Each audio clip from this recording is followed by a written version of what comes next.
तो नमस्ते दोस्तों, शुरू करते हैं हम अपना आज का शो पूछता है बैच। नमस्ते नेताजी। So here we go. पहला क्वेश्चन गौरव गुप्ता के लिए ये रहा।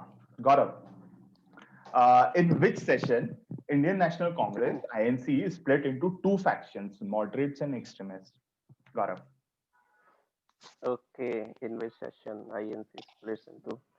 भाई ये INC I guess 1907 Surat split जिसको बोलते हैं, जहाँ पे ये मॉडरेट्स और एक्सट्रीमिस्ट सेपरेट हुए थे। तो बेसिकली ये क्या था, एक्चुअल में क्या था कि उस टाइम पे दो फीलिंग्स थी नेशनलिज्म की। एक तो क्या है, मॉडरेट ग्रुप लीड कर रहा था। वो क्या बेसिकली बिलीव करते थे कि मतलब constitution with in the ambit of law हम प्रोटेस्ट करेंगे। मतलब 3 P's उनका बेसिकली फॉर्मूला था, prayer, protest and prayer, protest, ये सब वो करते थे। मतलब कि हम लिटिगेशन के थ्रू पूरा जाएंगे। लेकिन extremist on the other and वो बिलीव करते थे कि मास इन्वॉल्वमेंट करेंगे, हम स्पीचेस देंगे, पब्लिक स्पीचेस देंगे, लोगों को इन्वॉल्व करेंगे। तो क्या था, दोनों का जो थॉट प्रोसेस था वो बिल्कुल डिफरेंट था। तो उस वजह से क्या था कि जब 1905 में partition of Bengal partition of Bengal lord Curzon ने लगाया, तो उसके बाद क्या हुआ कि स्वदेशी बॉयकॉट ये सब मूवमेंट चालू हो गए। तो वहां पे क्या हुआ कि बहुत ज्यादा आइडियोलॉजी डिफरेंस आ गया दोनों में, क्योंकि मॉडरेट्स चाहते थे भाई अब एम्बिट ऑफ लॉ में रह के चालू करना। एक्सट्रीमिस्ट चाहते थे कि नहीं, हम पार्टीशन ऑफ बंगाल के लिए जो हम मूवमेंट चला रहे हैं वो बंगाल के बाहर भी जाए। तो बेसिकली क्या था कि वहां पे थोड़ा सा डिफरेंस आया। तो फिर उसके बाद अगला सेशन हुआ 1906 का। तो वहाँ एक्सट्रीमिस्ट की डिमांड थी कि हमारे जो प्रेसिडेंट होने चाहिए वो अब एक्सट्रीमिस्ट ग्रुप से होंगे, क्योंकि क्या था, मॉडरेट्स वहाँ पे मेजोरिटी में थे, तो मॉडरेट्स लीड करते थे कांग्रेस को। तो वहाँ उन्होंने डिमांड रखी कि या तो लाला लाजपत राय अपने प्रेसिडेंट होंगे, या फिर लाला लाजपत राय, या एक और नाम था, बाल गंगाधर याद नहीं मुझे अभी। तो ये प्रेसिडेंट होने चाहिए, बट मॉडरेट्स ने सजेस्ट कर दिया नेहरू जी 1906 में। 6 की बात कर रहा हूँ मैं। मोतीलाल तो वहाँ ठीक है, तो 6 में फिर नेहरू जी बने। 6 में प्रेसिडेंट नेहरू जी बने। तो फिर क्या हुआ, उन्होंने फिर भी एक वहाँ आइडिया दे दिया कि मतलब ठीक है, हम बंगाल के बाहर नहीं जाएंगे। मतलब एक जो रहती है ना, दोनों में सामंजस्य एक तरह से बैठा दिया कि हम बंगाल के बाहर नहीं जाएंगे, लेकिन हाँ हम स्वराज का कॉल दे देंगे on the lines of white colony.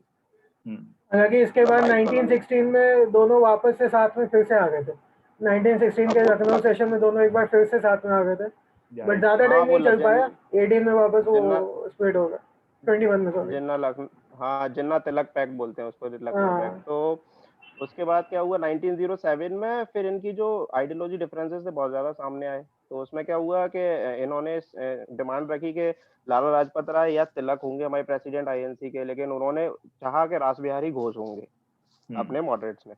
क्योंकि उस टाइम पे ऐसा था कि जो जिस प्रोविंस से होता था, अगर उस प्रोविंस में सेशन है तो उस प्रोविंस का आदमी प्रेसिडेंट नहीं बन सकता था।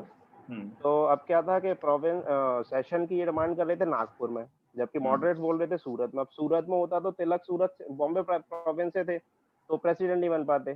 तो यहाँ पे फिर दोनों सेपरेट हो गए, एक्सट्रीमिस्ट और मॉडरेट, जिसको सूरत सेशन में हुआ। ये सेशन रास बिहारी घोष की प्रेसिडेंसी में, इसीलिए इसको सूरत स्प्लिट बोलते हैं। ओके, गौरव कुछ मतलब ये बताएगा कि यार इन मॉडरेट्स को मॉडरेट्स क्यों बोलते थे और एक्सट्रीमिस्ट को एक्सट्रीमिस्ट क्यों बोलते थे?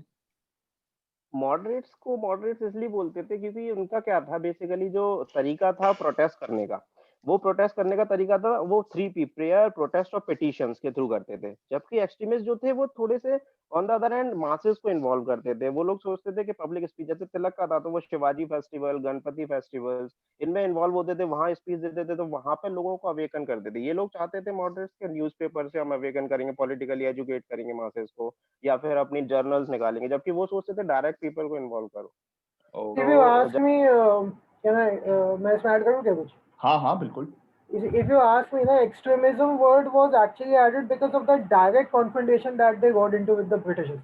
जैसे तिलक के केस में 1897 में रैंड एंड एमर्स्ट पे छापेकर ब्रदर्स ने बॉम्ब अटैक किया था, जिसको बाल गंगाधर तिलक ने इनके साथ शाइस्ता खान या फिर किसी के शिवाजी का किसी के साथ कन्फ्रंटेशन के बराबर बताया। शाइस्ता खान के साथ कि जिस तरह से शिवाजी ने शाइस्ता खान की उंगलियां काटी थी, उसी तरह से इन्होंने इस पर ऊपर अटैक किया, जिसके ऊपर तिलक को कुछ 7 या 8 साल की जेल हो गई थी। Okay, so these were the direct confrontations that extremists got into with the Britishers. like they were not into a lot of petitioning and going through the constitutional way of getting independence. जैसे Indian council act 1892 की बात है, इनका moderates का अगर आप broadly देखो तो एक सबसे बड़ा यही निकला कि ये लोग उसमें घुस पाए, काउंसिल्स में घुस पाए, लेकिन वहां पे भी इनकी आवाजें ना ये बजट डिस्कस कर सकते थे, ना ये अपना वीटो चला सकते थे, मेजोरिटी नहीं थी।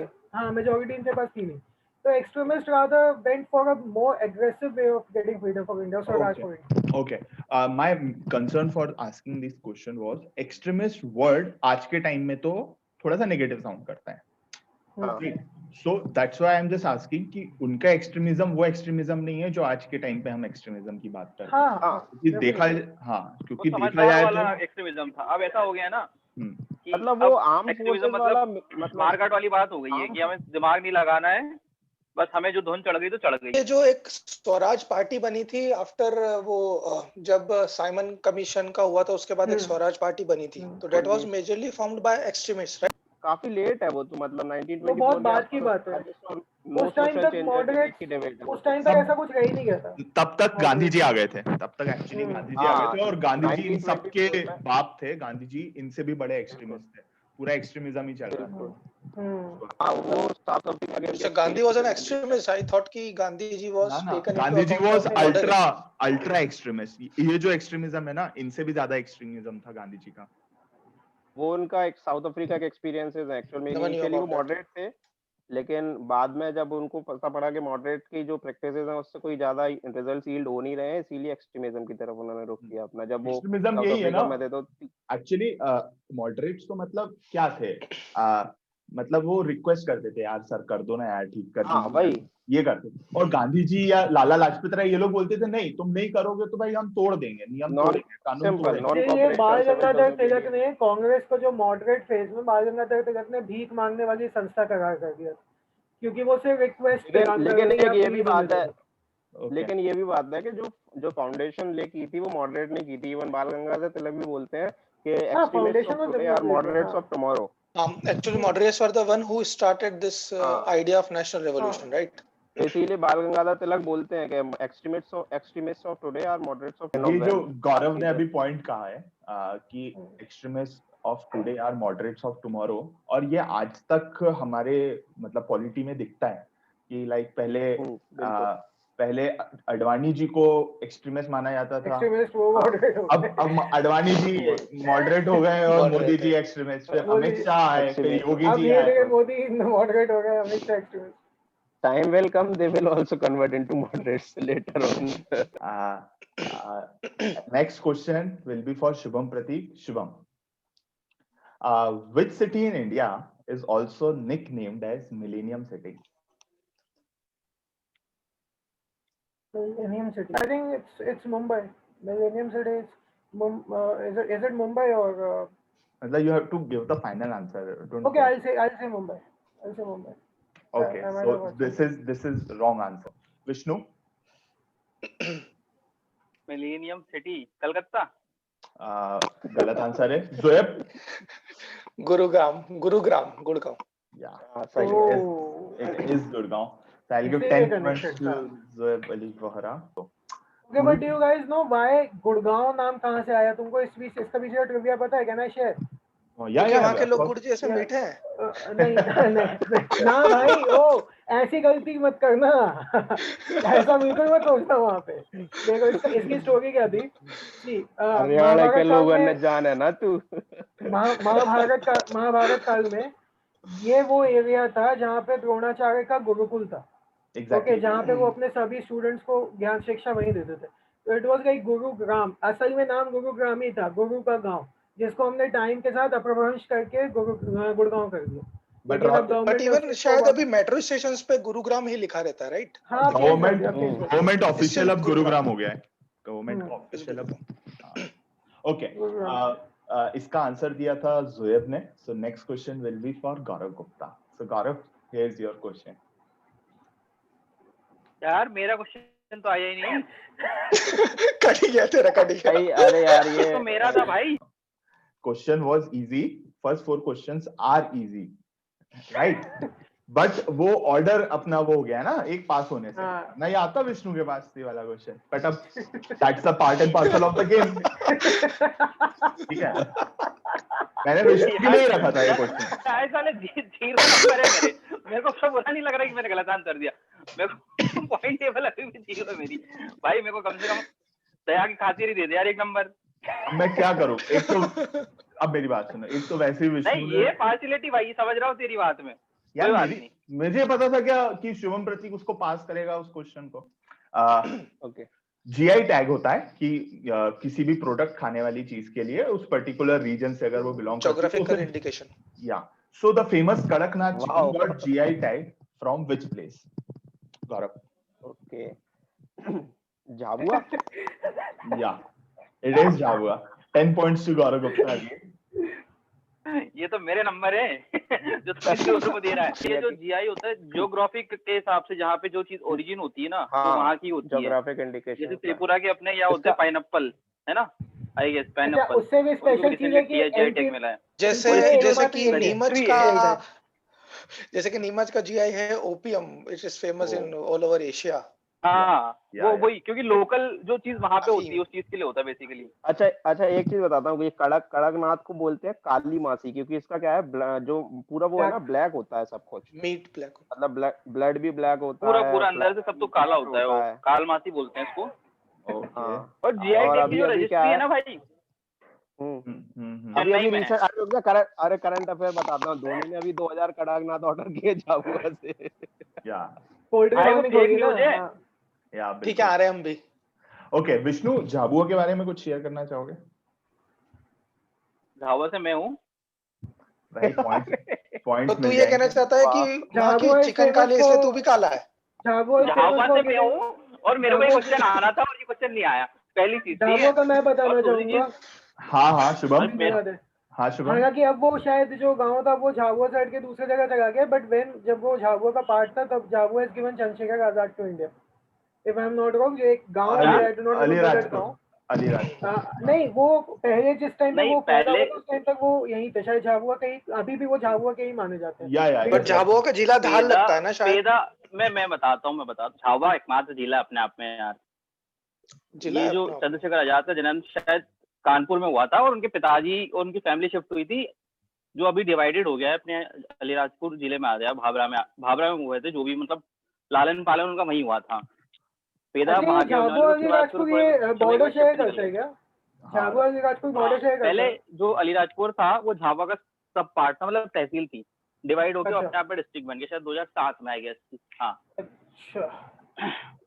तो जो नेटिव प्लेस था उसका अपने आजादी का, तो वो अब उसमें चले गया, अपने अलीराजपुर डिस्ट्रिक्ट में आ गया यार विष्णु। और झाबुआ के बारे में हाँ मतलब और कोई नहीं बता पाएगा जितना तुम बता पाओगे, तो ये अपॉर्चुनिटी तुम्हारे पास पॉइंट्स गेन करने की। तो मैं चल ही रहा था, तूने बीच में रोक के मेरे को रुकवा दिया, फ्लो बिगाड़ दिया मेरा। हाँ भाई अब नहीं चल। सॉरी भाई, ज्यादा तो नहीं हो रहा ना नमन? वैसे कोई बात नहीं यार। अरे बोलना क्या? अरे बोलना भाई। हाँ जैसे पागल आदमी। तो झाबुआ का जो सबसे मेन चीज है, जो झाबुआ दूसरी चीज के लिए फेमस है, कड़कनाथ तो शायद अभी जीआई टैग मिला, उसके बाद से झाबुआ का उससे पहले होता था भगोरिया, सबको पता है। ट्राइबल फेयर, बहुत सारी चीजें मतलब उस चीज के लिए फेस्टिवल। बेसिकली बहुत सारे लोग बोलते हैं कि वहाँ पे एकदम दिवाली से होली के एक हफ्ते पहले मनाते हैं अपन इसको। सब लोग बोलते हैं कि हमें ब्राइट चूज करने के लिए होता है, जहाँ उठा के ले जाते हैं मन मर्जी से। पसंद होती है चूज, वो कंसेंचुअल होता है, consensual is a main, consent is a main thing in that के लिए। तो शुभम, ये रहा आपका question. What is common among these pharmaceutical brands? Pfizer, AstraZeneca, Moderna, Zydus Cadila, Bharat भाई सबके सब लगे हुए हैं कोरोना वायरस की वैक्सीन बनाने के। सबके सब। एस्ट्राजेनेका ने भाई साहब ने इनने टाई अप किया हुआ है रिसेंटली। फाइजर का इस वक्त सबसे ज्यादा बात चल रही है, 95% इसने दिखाया है। मॉडर्ना भी है। लेकिन हाँ दोनों में डिफरेंस है। फाइजर की दिक्कत ये है ये कह रहे हैं कि सब जीरो में इसको आपको स्टोर करना पड़ेगा। India does not have any facility, cold storage facility इस वक्त जो कि इतने दिनों तक वो सर्वाइव कर सके। तो फाइजर एक तरह से इंडिया में एक ऑप्शन रह ही नहीं गया। मॉडर्ना के बारे में अच्छी चीज ये है कि ये कुछ 10-15 दिनों तक रख सकते हैं आप इसको जैसे तैसे, बट उसमें भी आपको इतनी जल्दी आपको इंडिया के हर कोने में ट्रांसपोर्ट करवाना और उसके बाद फिर सब जीरो मेंटेनेंस, अब इंडिया इंफ्रास्ट्रक्चर लैग कर रहा है दोनों में। और जाइडस का तो जाइडस ने स्टार्टिंग में जाइडस और एस्ट्राजेनेका ने टाई अप किया था इसके साथ, जर्मनी के किसी फर्म के साथ, बट अब तो दोनों का शांत है, अभी तक कोई न्यूज नहीं है। फाइजर मॉडर्ना में से देखते हैं, अलग है। फाइजर और एस्ट्राजेनेका ही ऑक्सफोर्ड यूनिवर्सिटी वाला है और एस्ट्राजेनेका जो सीरम इंस्टीट्यूट के साथ कर रहा है। जाइडस कैडिला इन दोनों का बाहर इन्होंने किसी के साथ टाई अप किया, उसने भारत करके भी कोई एक तो स्क्रीन पे मुझे दिख नहीं रहा, भारत का भी कोई, हाँ भारत, इसका भी टाई इन लोगों ने किसी फॉरेन इंस्टीट्यूट के साथ टाई अप किया था, बट इनका अभी तक रिसर्च फेज में उतना ऊपर नहीं आया है जितना फाइजर और मॉडर्ना का है। मैं अपडेट दे देता हूँ इनके बारे में भी। फाइजर, एस्ट्राजेनेका और मॉडर्ना ये तीनों तो फ्रंट रनर हैं ही। जाइडस और भारत बायोटेक ये इंडियन फर्म्स हैं, इंडियन कंपनीज है जो इंडिया में फ्रंट रनर्स हैं। ठीक है, भारत बायोटेक के तो अच्छे खासे प्रोस्पेक्ट्स भी हैं क्योंकि भारत बायोटेक ने पुराने भी काफी सारी वैक्सीन बनाई कि नॉर्मली द थिंग विच सब कहते हैं कि नॉर्मली वैक्सीन्स के 3 फेजेस होते हैं ट्रायल के, phase 1, phase 2, phase 3, but actually there are on deep root there are 4 trial phases. तो जो 4th ट्रायल फेज होता है वो कैसे होता है वो मैं बताता हूँ। नॉर्मली जब फेज 1 और फेज 2 के ट्रायल्स कंप्लीट हो जाते हैं और जब फेज 3 जब उन लोगों पे ट्रायल हो रहा होता है जिनको कि बता के ड्रग दिया जा रहा है कि they are being given as a trial for under vaccine, तो जो फेज 4 रहता है that comes under an effect known as placebo effect. तो एक इफेक्ट रहता है जिसे प्लेसिबो कहते हैं। तो ये जो फेज 4 के जो ट्रायल्स होते हैं जो मतलब बहुत ही अच्छी मतलब even that phase 4 is mandatory in European countries, but बाकी दूसरी कंट्रीज का नहीं पता। तो वहां पे उन लोगों को ये बता के दिया जाता है कि they are not given any type of they are not included in any type of trials for vaccines to see their internal placebo effect, how that effect is countering that particular virus and how they are coping up with it, because ये भी बहुत जरूरी होता है like medical terminology में। तो this phase is a hidden phase which is not normally revealed to a particular public, but some of the pharma companies which are very excellent, like क्योंकि हम जानते हैं यूरोप के लोग किसी भी चीज को बहुत ही लाइक डीप थॉट में देखते हैं, तो ये एक प्लेसिबो इफेक्ट पे भी इंड्यूस करने के लिए बहुत ही कुछ लोगों को बिना बता के ये ट्रायल दिया जाता है कि they are being induced with a particular sort of virus, और वो एक हिसाब से कमजोर तरह की वैक्सीन ही होती है, जैसे कि एमआरएनए की बात कर रहा था शुभम। तो ये भी एक तरह का हिडन ट्रायल होता है। तो कुछ फार्मा कंपनी जैसे कि आई वुड से जीएसके पे एक मैंने आर्टिकल पढ़ा था बिजनेस इनसाइडर पे, तो in that article like the GSK person is not ready to reveal कि they are under phase 4 trial, means they are developing in सब क्लबिंग विद किसी कंपनी के साथ, बट ये भी एक सीन रहता है। सो नेक्स्ट क्वेश्चन विष्णु के लिए रहेगा। विष्णु, ये रहा आपका क्वेश्चन। ओके, मैं एक गाना बजाऊंगा, गाना सुनना है, आराम से एंजॉय करना है। दिल का दरिया बह ही गया, राहों में यूं जो मिल गया, मुश्किल से मैं संभला था, टूट गया फिर एक दफा, बात बिगड़ी है इस कदर, दिल है टूटा, टूटे हैं हम, तेरे बिन न लेंगे एक भी दम, तुझे कितना चाहें। और जुबिन नौतलिया, पूरा सरनेम नहीं पता मेरे को, नाम जुबिन है। ये गलत नाम बताया तो मैं इसको पॉइंट नहीं दे रहा।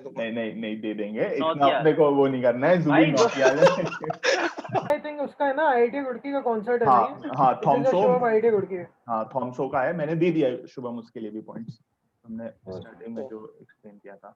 ओके, इस क्वेश्चन का आंसर विष्णु ने दिया था, so next question will be to Zoeb. Zoeb, ये रहा आपका question.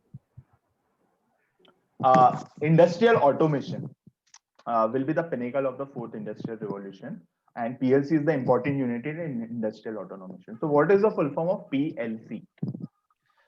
PLCs programmable logic circuits. अब Okay, I'll give the points. इसके Controller. बारे में थोड़ा सा और समझाता हूँ. हाँ. Actually PLC was actually what मैंने तो pronunciation गलत किया था उसकी सरनेम का. तो ने तो सी का सर्किट बताई कंट्रोलर है. सरनेम नहीं है. Logical control. अरे वो मिस हो गया होगा मतलब फ्लो फॉर्म में लाइक मैं ये छोटी सी वही होता है ना भाई. नहीं बट कंट्रोलर्स भी होते तो सर्किट ही हैं. सर्किट. तो एक्चुअली क्या होता है, जो भी ऑटोमेटेड मशीन्स होती है उस मशीन को गवर्न करने के लिए उसका इंडिविजुअल सर्किट होता है, उसको हम लोग पीएलसी कहते हैं. बट जब अभी इंडस्ट्रियल रेवोल्यूशन आया तो सिर्फ एक मशीन फील्ड पे काम नहीं करती. Like there are lot and thousands of machine. तो मैं तुम्हें अभी एक एशियन पेंट्स मैसूर का एग्जांपल देता हूँ. तो वो अभी तक इंडिया का सबसे बड़ा एशिया का ऑटोमेटेड पेंट प्लांट है. मतलब उससे ज्यादा ऑटोमेशन कहीं नहीं है. Like you can't imagine the level of automation which they have done at there site. तो देयर इज नॉट, मतलब अभी सपोज अगर 100 मशीन है और 100 मशीन का इंडिविजुअल कंट्रोल उन मशीन्स के पास है, तो एक ऑपरेटर उसको कंट्रोल नहीं कर सकता. Like it's a very difficult for them to even the control 100 number of PLCs, क्योंकि हर मशीन अपने आप में अलग तरीके से इंटरेक्ट करती. तो what this industrialist and revolutionaries have done, like उन्होंने सबको एक जगह पर लाके सिंक कर दिया. And that sync they have done with the help of DCS. उसको कहते हैं distributed control system. So now DCS has overtaken this PLC to the next level. Okay. Like DCS is the new era. Like जिसे हम लोग IoT 4.0 कहते हैं. Like जैसे कि इंडस्ट्रियल रेवोल्यूशन 4.0 और जैसे कि हम ये जो सब चीजें जो हम इमेजिन कर पाते हैं, that is being done through DCS. So DCS was first introduced by Honeywell Corporations in somewhere late in 1970s, but it has been refined to such a level कि now if you see जो कि अभी जो बंदे PLC पे काम करते हैं, like IOCL, ONGC, even जो भी BPCL, like और जो भी बड़ी-बड़ी कंपनीज हैं जो कि पेट्रोकेमिकल्स और इन चीजों में डील करते हैं, जहाँ पे बहुत सारे वॉल्व्स रहते हैं, बहुत सारी मशीनरीज रहती हैं, सबको एक साथ लॉजिक में कंट्रोल सिंक करना पड़ता है. तो that is not possible with the help of PLC. However, PLC is like basic level, then DCS is the upgraded level, like distributed control system. So maybe अभी जो फ्यूचर हम देख रहे हैं तो उसमें हो सकता है कि DCS को रिप्लेस कर दे किसी और चीज से. बट लाइक जैसे कि हम लोग बहुत सारी बातें सुनते हैं ना, like neural networks this and that, हालांकि वो इंडस्ट्री में इतने अच्छे तरीके से इम्प्लीमेंट नहीं हो पाए.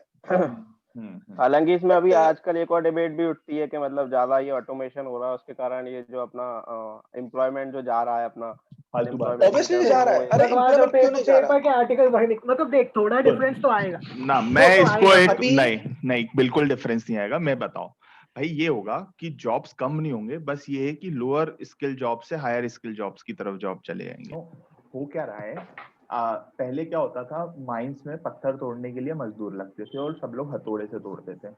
फिर क्या हुआ, क्रेन्स आ गए, बॉम्ब्स आ गए और वो बॉम्ब से फोड़ लेते हैं.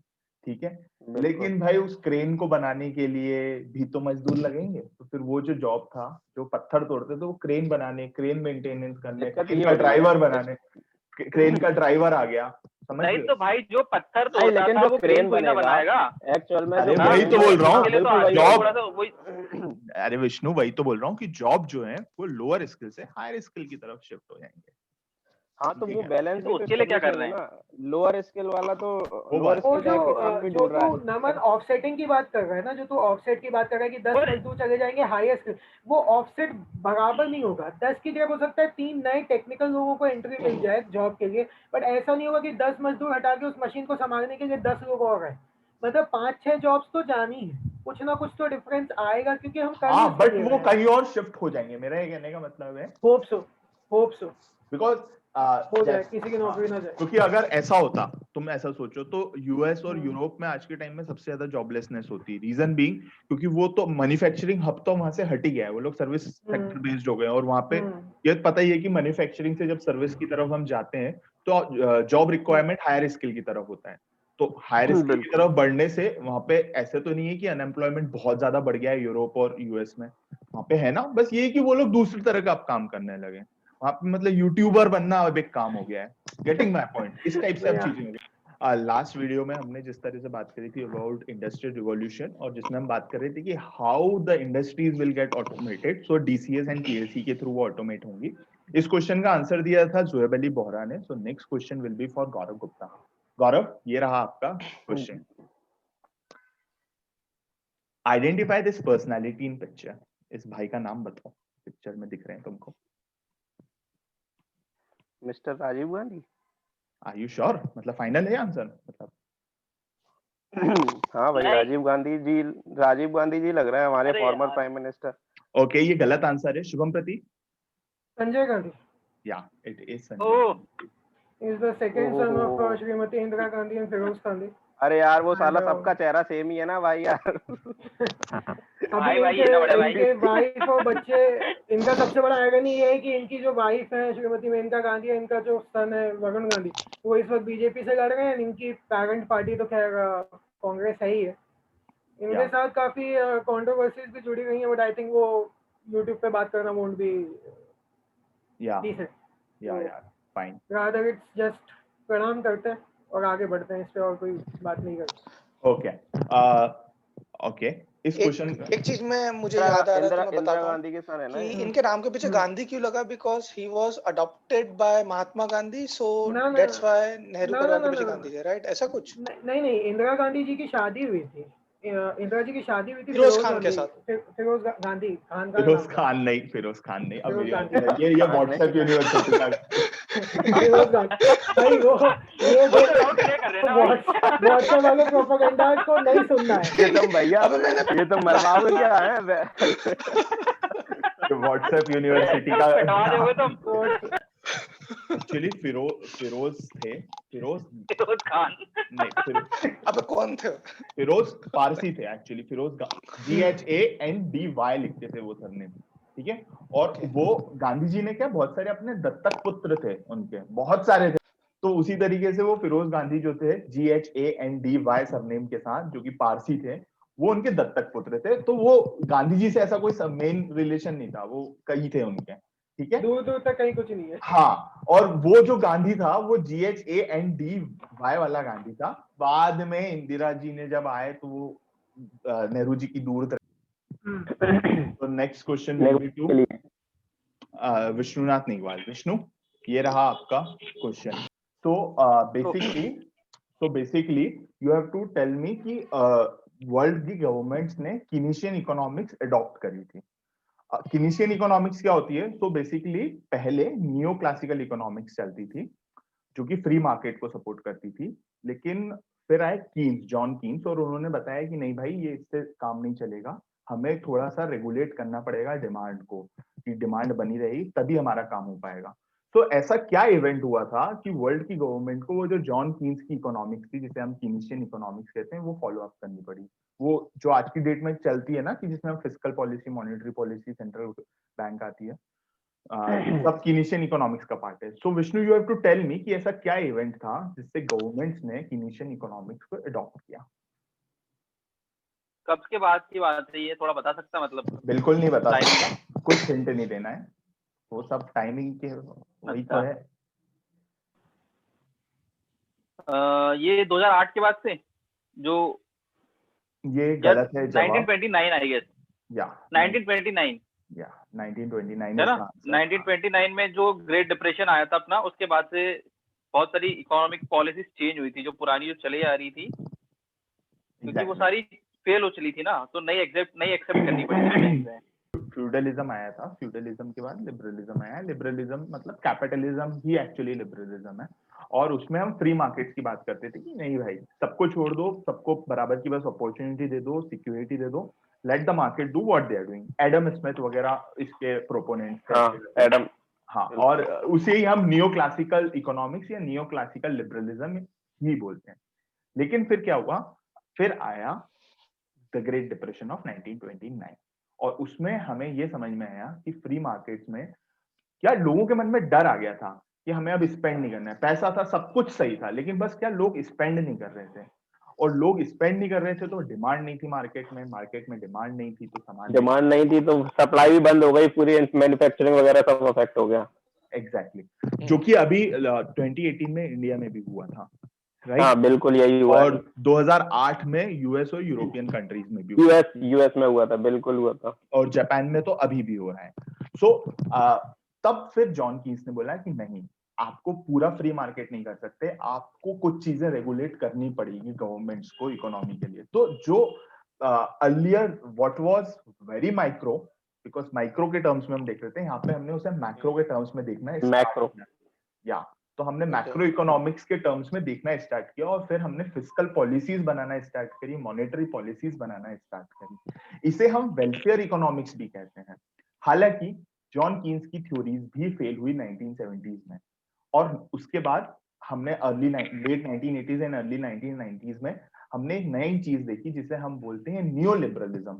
That was new classical liberalism, this is new liberalism, जिसमें ये बात था कि मार्केट भगवान है, जो मार्केट करेगा वो सच है। वो मतलब एडम स्मिथ वाली थ्योरी का थोड़ा से मॉडिफिकेशन के साथ फिर से आना था, लेकिन इंडिया ने कभी अडॉप्ट नहीं की। वही टाइम था जब हमारे इंडिया में भी liberalisation, privatisation and LPG reforms आए थे 1991 में, बीओपी क्राइसिस के बाद, बैलेंस ऑफ पेमेंट। तो 1990 में जो न्यू लिबरलिज्म था, लेकिन इंडिया ने वो भी फॉलो नहीं किया, बिकॉज इंडिया तो हमेशा एक सोशलिस्ट था। ये काफी एपिटोम ऑफ कैपिटलिज्म था न्यू लिबरलिज्म। सोशलिस्ट कंट्री रही है पहले से, सही बात है बिल्कुल, कि मतलब सारी इंडस्ट्रीज अपने सेंटर स्टेट के कंट्रोल में रहेंगी, स्टेट ही सब कुछ वो करेगा।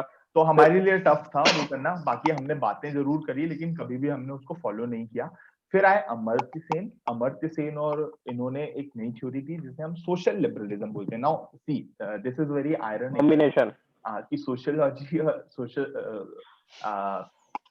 सोशलिज्म और लिबरलिज्म का कॉम्बिनेशन की बात कर रहे थे, कॉम्बिनेशन बना जो दिया, कि बिल्कुल फेल होना चाहिए था। सबको लग रहा था नहीं है, लेकिन very start from Narasimha Rao to Atal Bihari Vajpayee to Manmohan Singh to the Narendra Modi, in fact they all are following social liberalism। तो ये चल रहा था, लेकिन अब क्या है, अब सब कुछ फेल हो रहा है ना। यहाँ पे आके आप डिमांड भी आप नहीं कंट्रोल कर पा रहे हो, पैंडेमिक या not pandemic, before that also सब कुछ ही पीछे गिरने लग गया था। एक ऑटोमोबाइल्स वगैरह सब ऑलरेडी क्रैश होने स्टार्ट हो गए थे 18 से। Not only in India, in the world itself सब कुछ ही। 2008 फाइनेंशियल क्राइसिस के बाद हमने जॉन कीन्स को फिर से लेकर आए, लेकिन जॉन कीन्स भी नहीं संभाल पा रहे हैं इन चीजों को, और आज के टाइम पे कुछ और ही अलग चल रहा है। हालांकि एक अभिजीत बनर्जी की नई और थ्योरी आई है आरसीटी, लेकिन वो बहुत ही माइक्रो लेवल पे सिर्फ पॉवर्टी को दूर करने के लिए, ओवरऑल मैक्रो की वो भी बात नहीं कर रहे। So right now world don't know what to do. Economy तो कभी सोशलिस्ट इकोनॉमी में रन नहीं करती ना, राइट? बिकॉज दैट्स व्हाट ये सभी इकोनॉमिस्ट कहते हैं कि a economy cannot run if it's a complete social economy, right? It need to be liberal in some form। इसलिए ना वो प्रॉपर सोशलिज्म नहीं है, it's not that close socialism, मतलब समझ रहा है, इट्स अ बिट। चलो वैसे वो इकोनॉमी का छोड़ो, समझ में नहीं आती कभी मुझे भी। नहीं आ जाएगी, अपन बकायदा इस चैनल पे फिर से एक सेशन करेंगे जिसमें ये सब कुछ मैं समझाऊंगा, ठीक है। इस क्वेश्चन का आंसर दिया था विष्णु ने, and I give words to Vishnu. तो next question will be to Zoeb. Zoeb, ये रहा आपका क्वेश्चन। भाई कंपटीशन तगड़ा हो गया, 35 33 36। What is the full form of IBPS, Zoeb? Indian banking, और आगे PS से क्या लगा सकता हूँ? मैं बताऊं? नहीं टर्न आएगी मेरे भाई, तुम बता दोगे ना तो पॉइंट ज़ोएब तेरा Indian banking test for public and private नहीं पता यार, क्यों बेकार में घुमाओ। Will pass it. गौरव ये है भाई institute of banking personal selection. या एग्जैक्टली, वाह सही है, गूगल ने सही जवाब दिया। थैंक यू भाई। हाँ विष्णु, ये रिक्रूटमेंट बॉडी है, मतलब बैंकिंग, मतलब सारे बैंक को कंबाइन, जैसे मतलब ये रिक्रूटमेंट करती है अपने क्लर्क और PO लेवल पे सारे बैंक्स के लिए, एक जैसे बैंक में एंट्रेंस एग्जाम सारी लेते, जो भी दो IBPS एंट्री होती है ना बैंक में। जैसे SBI का अपना सेपरेट है, लेकिन हाँ बिल्कुल। हाँ, बैंक में सिर्फ SBI अलग से चलती है। हाँ, SBI अलग से लेती है, बाकी सब 2011 में पहली बार कंडक्ट हुई थी। या ये नहीं पता एग्जैक्टली, ये विष्णु को और एक्स्ट्रा पॉइंट है ना। रेलवे के बाद शायद सबसे ज्यादा रिक्रूटमेंट इसी के थ्रू होता है क्या? भाई क्वेश्चन नहीं करना है, जवाब देना है, अभी ये सब बाद में करना है। चलो ठीक है, नेक्स्ट टाइम अपन करेंगे डिस्कस। हाँ, उसके बाद next question will be to Shubham Prateek. Shubham, ये रहा आपका question. AU Thackeray is the Twitter handle of which Indian personality? Even if Aditya Thackeray. Aditya Uddhav Thackeray. Aditya Uddhav Thackeray. He is the son of present Chief Minister of India Uddhav Thackeray and grandson। अरे मैं बताऊं, ये environment minister है महाराष्ट्र का। ये Thackeray family का पहला बंदा है जो जिसने चुनाव लड़ा है भाई, ठाकरे फैमिली का। ये टूरिज्म और environment minister. So we have completed the half quiz, and let me just tell the points once again. Gaurav Gupta is on 48 points, Shubham Pratik on 46 points, Vishnu on 27 points, and Zoeb on 37 points. इस question का answer दिया था शुभम ने, so next question will be to Vishnu. Vishnu, ये रहा आपका question. Okay. You have to identify this personality. This personality was a social worker from Bhateri, Rajasthan. She was a Sathin in WDP. It's Women Development Project by Government of Rajasthan. तो Sathin एक पदवी थी वहाँ पे. She campaigned against many social मतलब ill things. But one of that thing was child marriage, and because of that she was gang raped.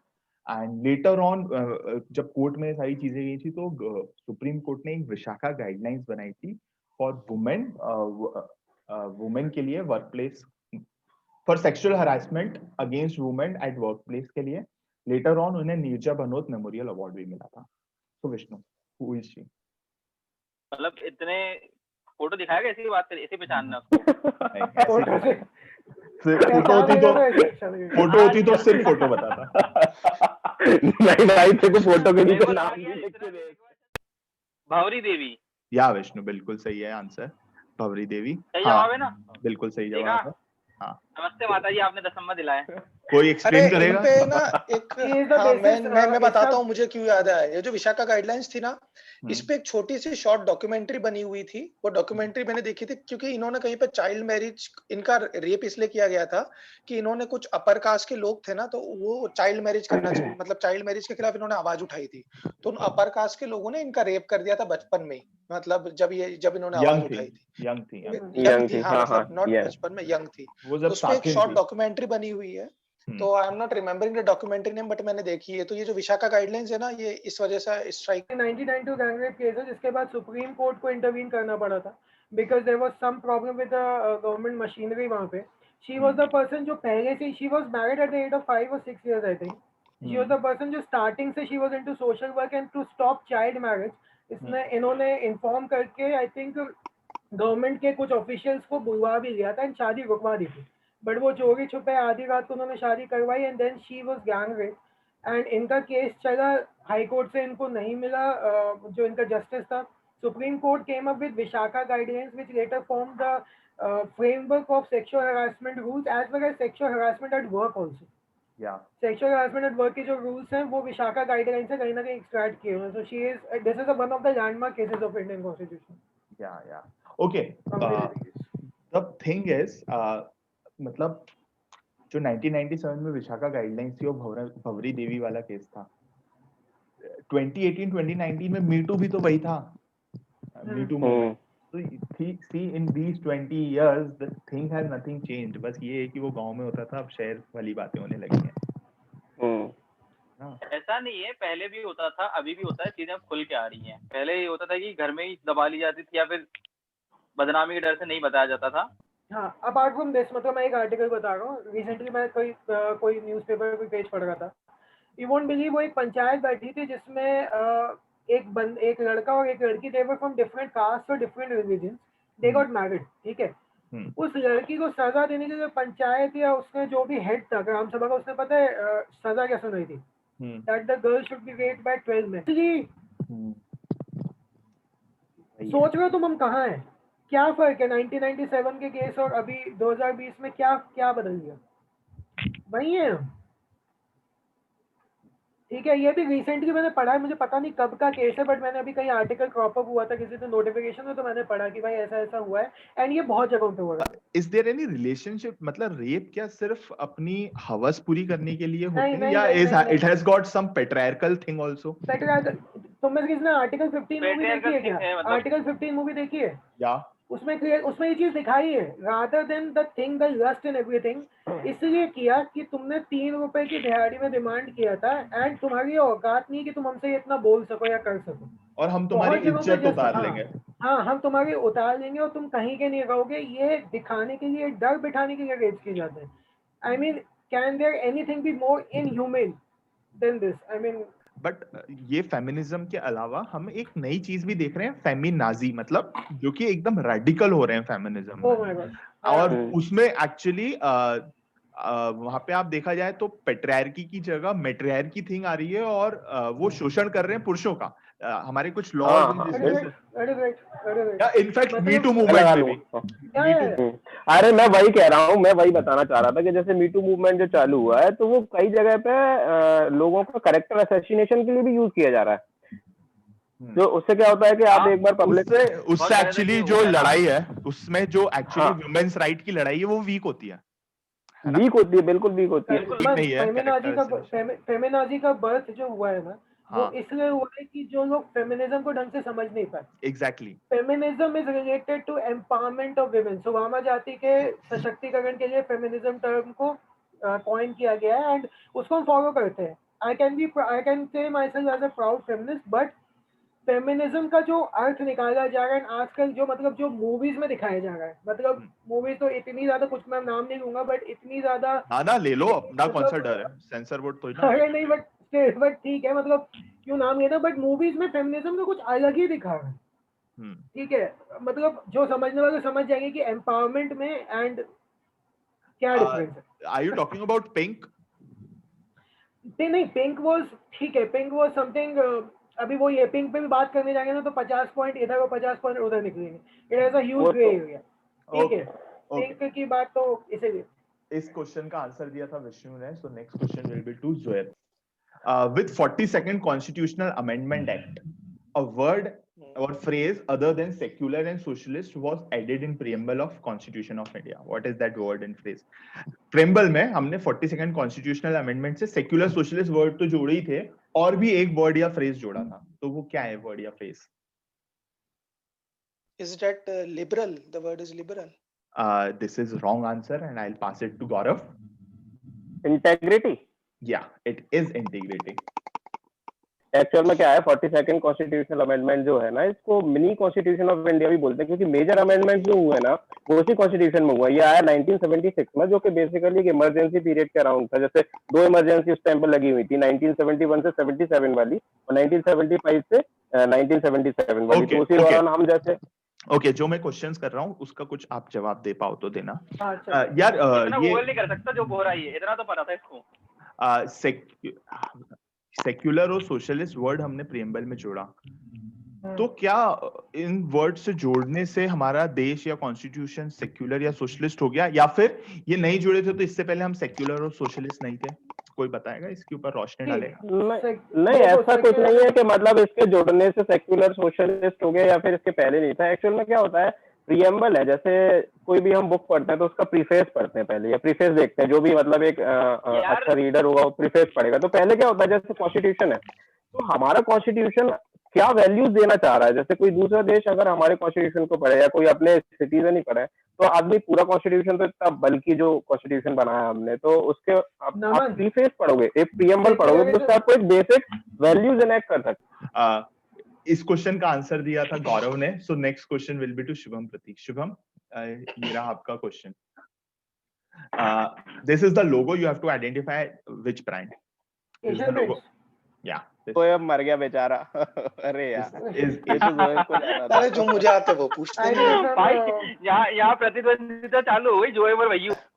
देखो actually क्या है कि एशियन पेंट्स अगर तुम लोग प्रॉपरली अगर सर्च करोगे तो मतलब व्हाटएवर यू विल सी, तुम्हें ऐसा लगेगा कि एक पर्टिकुलर फैमिली ने चालू किया था, but it's not at all. Like Asian paint चालू करने में 4 फैमिलीज थी, like the Jalaj, the Dhani, the Choksi and वकील्स। मतलब एक्चुअली तुम जब सर्च करोगे तुम्हें सिर्फ एक ही बंदे का नाम मिलेगा, चंपकलाल चौकसी। नहीं, यहाँ पे चारों का लिखा हुआ है सामने, मैंने जो लिखा है। ओके ठीक है, हाँ मतलब ठीक है, लिखा है तो वेल एंड गुड। तो actually they started the Asian paint in year somewhere 1942, like independence के पहले। तो व्हाट दे वर डूइंग कि इन्होंने छोटे-छोटे जो मतलब जो गांव रहता है ना, लाइक रिमोट विलेजेस, वहाँ पे विलेजेस में नॉर्मली बैल वगैरह के सिंग पे रखने के लिए घर पे ही उन्होंने पीस के और ऐसा पेंट का सॉल्युबल बना के बेचना चालू किया। देन धीरे-धीरे वो थोड़ा सा बिजनेस बढ़ा, because they all were somewhere गुज्जूस, गुजराती माइंड। तो फिर देन व्हाट दे डिड कि उन्होंने फिर सबसे अपना पहला प्लांट सेटअप किया, लाइक बस पेंट बनाने के लिए भांडुप में, मुंबई के पास ही है वो जगह भांडुप। ओके देन भांडुप पे उन्होंने प्लांट सेटअप किया, फिर धीरे धीरे वो एक्सपांड होता गया और अभी वर्ल्ड वॉर 2 में नॉर्मली स्टार्ट हुआ था, क्योंकि समवेयर अबाउट वर्ल्ड वॉर 2 चल रहा था 1942 के आसपास। ओके बट आज अगर एशियन पेंट्स को देखा जाए तो it's a company in India में सबसे आई वुड से एशिया की third largest biggest paint company in terms of volume और इंडिया की नंबर 1। और the reason on which they are always in Forbes is कि the innovative technologies they adopt. Like Asian Paints ने market में जो भी innovation सबसे पहले अगर मार्केट में जस्ट आया है तो Asian paint will keep funding to it and उसको ले लेगा वो। तो it's like a company that invest hugely on innovations and बाकी तो पता ही है। ओके सर, तो next question will be to Vishnu. Vishnu, ये रहा आपका क्वेश्चन। In TV series Taarak Mehta Ka Ooltah Chashmah Gokuldham society है, तो वो गोकुलधाम सोसाइटी किस स्ट्रीट या लोकेलिटी में सिचुएटेड है? भाई अगर थोड़ा फॉलो किया होगा तो तारक मेहता का चश्मा नहीं देखा यार तो इसमें सोच क्या रहा है? हाँ पास। ओके ज़ोएब, मेरी आवाज गूंज, ये मुंबई में है और लोकेलिटी एक्चुअली उसकी तारक उसकी शॉप है, वो जो क्या नाम है जेठालाल, उसकी शॉप गोरेगांव में है शायद, राइट? दोनों ओके अगर कोई और इसका सही जवाब नहीं दे पाएगा तो मैं ज़ोएब को इसके पॉइंट्स दूंगा। ये मेरे पास पास होता है है, जवाब। ये इसका इसको पास करेंगे गौरव के पास पहले। गौरव भाई वही है गोरेगांव रेलवे स्टेशन के आसपास। बट गोरेगांव जेठालाल की दुकान है यार वहाँ पे। गोरेगांव का पॉइंट्स तो सिर्फ ज़ोएब को मिलेगा, लेकिन और जो एग्जैक्ट अगर कोई दे पाएगा मेरे पास है। या शुभम? पाउडर गली गोरेगांव। या इट इज पाउडर गली गोरेगांव। इस टॉक इनका सेट भी एक्चुअली गोरेगांव की फिल्म सिटी में ही है, जो मेरे घर से इधर पास ही में। भाई ये तो वैसे भी नहीं बता पाता, मैं गेस भी करता तो। ऐसा तो next question will be to Vishnu. Vishnu, ये रहा आपका देखा। Identify these personality in picture. इन पिक्चर्स को पहचानो और बताओ ये कौन है। नाम बताना है क्या इसलिए? अरुण गोविल। हाँ ओके, आप ऐसे भी ये बता जो अपने मतलब हाँ वो कैरेक्टर हाँ एग्जैक्टली यही चाह रहा था मैं। राम सीता लक्ष्मण।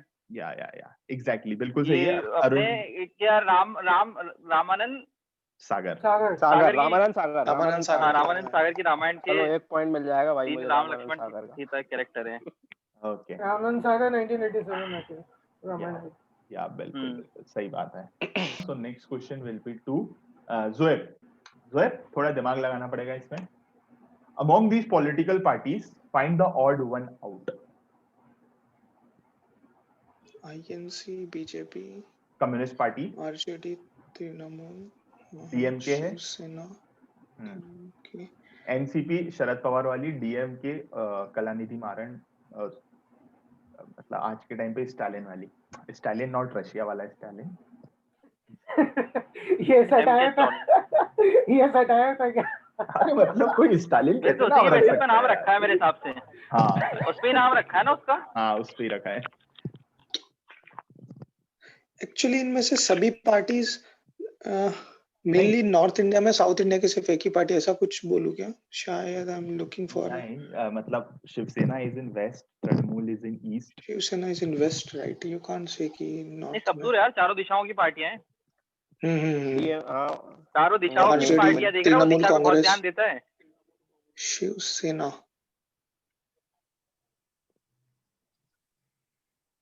ओके शिवसेना बिकॉज ये इंडिपेंडेंटली किसी कॉन्स्टिट्यूएंसी से रिलेटेड पार्टी नहीं है, ये बस एक आई वुड से ग्रुप नहीं, मतलब I would go with Communist Party because I think so this party is majorly situated in Kerala और इस पार्टी के मतलब केरला में इनके अलावा कोई और पार्टी कभी रिटर्न नहीं कर सकती। चलो गलत आंसर है कम्युनिस्ट पार्टी। गौरव यार सोच तो मेरे को ऐसा लगता है शायद ऐसा कुछ है कि कौन सी नेशनल पार्टी है कौन सी रीजनल पार्टी है, उसके बेसिस पे डिफरेंस है इसमें शायद। Give the answer. I won't say बहुत सारी रीजनल पार्टीज है इसमें, क्योंकि इसमें आईएनसी नेशनल है, बीजेपी नेशनल है, आरजेडी या फिर अलाइज के तौर पर होगी, कोई सी भी अलाई नहीं हो किसी की। INC, BJP, communist party. Communist party तो हट गया पहले ही, ठीक है। हाँ Gaurav. DMK is that your final? हाँ ओके ये गलत है आंसर। शुभम? यार मेरे हिसाब से BJP. Reason being? Reason being सभी पार्टीज का ना कहीं पे किसी ना किसी स्टेट में पोजीशन है, आई थिंक वहाँ की सरकार चलाने में, आईएनसी या कहीं ना, या फिर कभी ना कभी हुआ है। ओके, या फिर कहीं ना नहीं कहीं छत्तीसगढ़ में कोई कोalition नहीं है भाई, छत्तीसगढ़ में अभी प्योर नहीं है, कांग्रेस। अभी नहीं वही ये देखना, कहीं मैंने बोला ना कभी कोलिशन हुआ है, यूपीएस ने वही तो ये सारे की सारे कांग्रेस के कभी ना कभी कैसे ना कैसे पार्टनर रहे हैं, एक्सेप्ट फॉर बीजेपी। अच्छा यार मेरे को पता है नमन शर्मा, पहली बार में क्लिक हुआ था, पर मेरे को आरजेडी कैसा लग रहा था कि आरजेडी इंडिपेंडेंट भाई यार मैंने अरे अभी बिहार बोला था भाई यार, देखो बिहार का चुनाव तृणमूल कांग्रेस, बट शिवसेना भी कभी ना कभी इसके साथ मिली थी। शिवसेना हो गई ना, महाराष्ट्र। ओके शुभम, अब तो ये कैसा लग रहा भाई? तू तेरे पे आता है, फिर मेरे पे आता। इस क्वेश्चन का चलो, इस क्वेश्चन का आंसर शुभम ने दिया था, so next question will be to Vishnu. Vishnu, ये देखना क्वेश्चन, what is common among these Indian politicians? ये सभी रेल मंत्री रहे एक समय में अपने। या एग्जैक्टली बहुत शानदार है ना, कतई शानदार। ये सभी लोग रेलवे मिनिस्टर रहे हैं। इतनी जल्दी कैसे क्लिक किया भाई? भाई थोड़ा तो था यार। सुरेश प्रभु को सुरेश प्रभु और ये अपना मुकुल रॉय, ये दोनों यादव है, ममता बनर्जी, एसबीआईपीओ की तैयारी में कुछ तो किया था इसने। ओके, और यहाँ पे आप समीकरण समझ लीजिए, सिर्फ 3 क्वेश्चन है। अगला क्वेश्चन जोएब के पास जाएगा, देख लीजिए कैसे क्या करना है। ठीक है, समझ लीजिए, दिमाग लगा लीजिए कौन कैसे आंसर देगा। ठीक है, तो the question for Zoeb Ali Bohra is, what is that event which triggered the formation of Gupkar gang or Gupkar alliance? तो ऐसा कुछ है कि गुपकर अलायंस जम्मू कश्मीर में कुछ एक आर्टिकल आया था, तो उसके खिलाफ बना गया था ताकि टू रिस्टोर सम क्या कहते हैं उसको, special status of Jammu and Kashmir, जो कि उनसे कुछ छीन दिया गया था। It's sort of like that, ऐसा कुछ है Gupkar alliance. Okay, I'll give this point to Zoeb Ali Bohra कि एक्चुअली जब 5 अगस्त 2019 को पार्लियामेंट में अमित शाह जी ने आके वो आर्टिकल 370 को थोड़ा रेक्टिफाई कर दिया था, उसके एक दिन पहले 4 अगस्त को इन सब की मीटिंग हुई थी। बाद में इनका आफ्टर थॉट था कि दैट मीटिंग क्योंकि गुपकर हाउस में हुई थी तो इसलिए नाम रख दिया उन्होंने गुपकर अलायंस। ये क्या कहते हैं, फारूक अब्दुल्ला के हाउस पे बनी थी, इसीलिए वहां से इसका गुपकर अलायंस का नाम पड़ा है। या एग्जैक्टली। इसमें अभी आजकल ये न्यूज में इसलिए क्योंकि कांग्रेस बोल रही है हम हैं, कभी सो इस क्वेश्चन का आंसर जोएब ने दिया था। So next question is to Gaurav, ये रहा आपका question. Ajay Bisht, a well known person in India, is popularly known by which name? Ajay Bisht, अरे आपने वो है यूपी के CM Yogi Adityanath. So we are on the last question and last question will be to Shubham Prateek. मुझे last नहीं आना यार, तो शुभम लास्ट ही आता है सर। हां भाई, ये रहा आपका question. India is forming an alliance called Quad. It includes India, Australia, United States and which country, Shubham? Japan. Yeah, it is Japan and I'll give 10 points to Shubham Prateek and Shubham Prateek is winner of this quiz. मुझे quad का full form बताने दे, quadrilateral security बस इतना ही है, और कुछ नहीं। Quadrilateral dialogue, quadrilateral quad कर दिया। शुभम प्रतीक विनर डिक्लेयर होते हैं, गौरव गुप्ता रनर अप हैं, दोनों सेमीफाइनल्स में मिलेंगे। इसी के साथ आप नमस्ते नेताजी चैनल को सब्सक्राइब कीजिए, इस वीडियो को लाइक कीजिए, इसको शेयर कीजिए, कमेंट कीजिए और टाटा बाय बाय।